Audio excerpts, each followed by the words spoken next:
Good morning. എല്ലാവർക്കും സുഖമല്ലേ?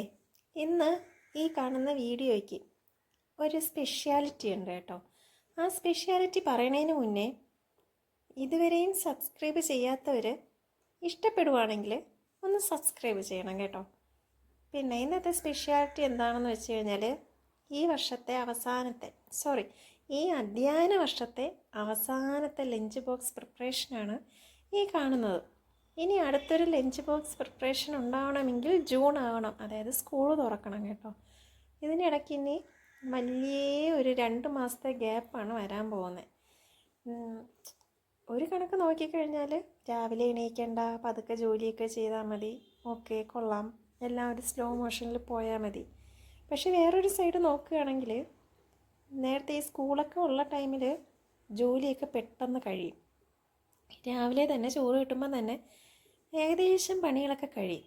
പിന്നെ നമുക്ക് പാത്രം കഴുകാനോ പിന്നെ തുണി അലക്കാനോ പിന്നെന്താ തൂത്തുവാരാനോ അങ്ങനെ എന്തെങ്കിലുമൊക്കെ പണികളെ കാണുള്ളൂ. പക്ഷേ ഇനി അങ്ങനെയല്ല കേട്ടോ. സ്കൂൾ അടച്ചു കഴിഞ്ഞാൽ പിന്നെ ഒരു കാലത്ത് പണി തീരൂല, എപ്പോഴും പണിയായിരിക്കും. അതായത് നമ്മളിങ്ങനെ സ്ലോ മോഷനിൽ ഓടിക്കൊണ്ടിരിക്കുകയാണല്ലോ.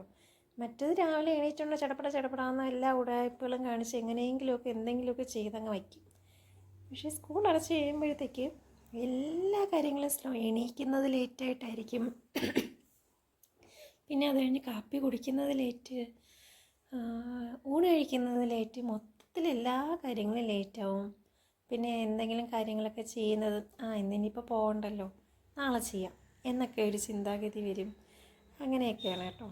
ഇന്ന് കോവയ്ക്ക വിഴുക്കുവരട്ടിയും തോരനും ചമ്മന്തി പിന്നെ അച്ചാർ എത്ര ഉണ്ടാക്കാം. അച്ചാർ നേരത്തെ ഉണ്ടാക്കി വെച്ചിട്ടുണ്ട്. അപ്പോൾ 3 കാര്യങ്ങൾ ഉണ്ടാക്കിയാൽ മാത്രം മതി. അത് ദാന്ന് പറയുന്നതിന് മുമ്പേ അങ്ങ് കഴിയും കേട്ടോ. തലേ ദിവസമേ എല്ലാം അരിഞ്ഞൊക്കെ വെച്ചിട്ടുണ്ടായിരുന്നു. അപ്പോൾ പിന്നെ അതങ്ങ് ഉണ്ടാക്കിയെടുക്കുന്ന കാര്യമേ ഉള്ളൂ. അതും ഈ പറയുന്ന പോലെ തോരനൊക്കെ ആണെങ്കിൽ തേങ്ങ ഇടുന്നു, മഞ്ഞൾപ്പൊടി ഇടുന്നു, മുളക് പൊടി വേണമെങ്കിൽ ഇടുന്നു, പിന്നെ വെളുത്തുള്ളി ചതച്ചിടുന്നു. നമ്മളിങ്ങനെ അരയ്ക്കുന്ന പരിപാടിയൊന്നുമില്ലല്ലോ. പിന്നെ കറിവേപ്പില ഇടുന്നു, നല്ലപോലെ മൂപ്പിക്കുന്നു, എടുക്കുന്നു. എത്രയേ ഉള്ളൂ പണി, സിമ്പിളാണ്. പിന്നെ കൊഴുക്കട്ട, രാവിലെ കാപ്പിക്ക് കൊഴുക്കട്ട ഉണ്ടാക്കാമെന്നാണ് വിചാരിക്കുന്നത്. അപ്പോൾ കൊഴുക്കട്ടയ്ക്ക് വേണ്ടിയിട്ട് കുറച്ച് തേങ്ങയും തിരുകി അതിലേക്ക് ജീരകവും അരിപ്പൊടിയും എല്ലാം കൂടെ ചേർത്തൊന്ന് മിക്സാക്കി വെച്ചു.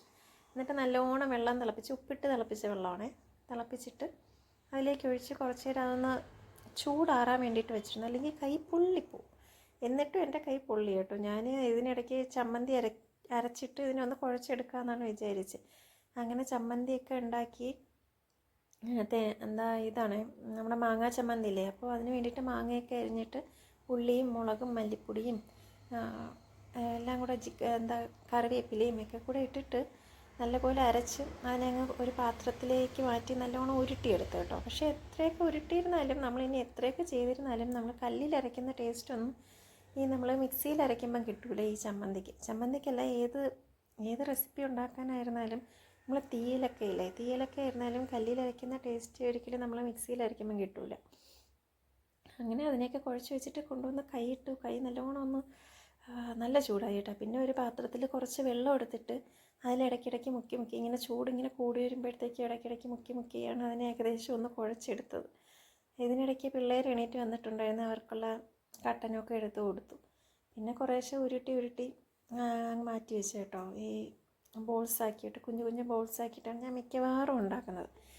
തീരെ സമയമില്ലെങ്കിൽ മാത്രമേ വലിയ ബോൾസാക്കാൻ നിൽക്കാറുള്ളൂ. പിന്നെ അതിനെയൊക്കെ ബോൾസാക്കിയിട്ട് നേരെ നിന്നപ്പോഴത്തേക്കുണ്ട് ഒരു അതിഥി ഇതിനിടയ്ക്ക് വന്നിട്ടുണ്ടായിരുന്നു. വേറെ ആരുമില്ല, ഈ നമ്മുടെ സിങ്കിൻ്റെ ഇടയിൽ നിന്ന് ഒരു ചെതുമ്പൂരൻ എന്നാണ് നമ്മുടെ നാട്ടിലൊക്കെ പറയുന്നത്. ഇവിടെ എന്താണ്, എല്ലായിടത്തും എന്താണ് പറയണതെന്ന് എനിക്കറിഞ്ഞൂടാ. പിന്നെ അതിനെ തട്ടി ഒരു ചെരുപ്പിട്ടൊക്കെ അടിച്ച് കൊന്നു കേട്ടോ.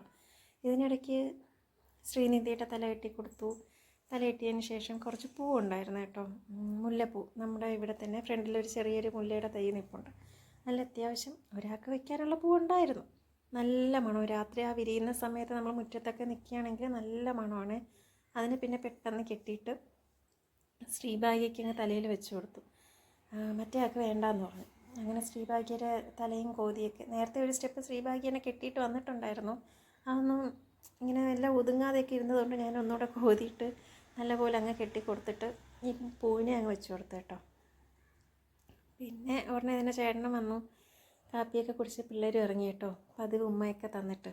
അപ്പോൾ വീഡിയോ ഇഷ്ടപ്പെടുകയാണെങ്കിൽ സബ്സ്ക്രൈബ് ചെയ്യാൻ മറക്കല്ലേ.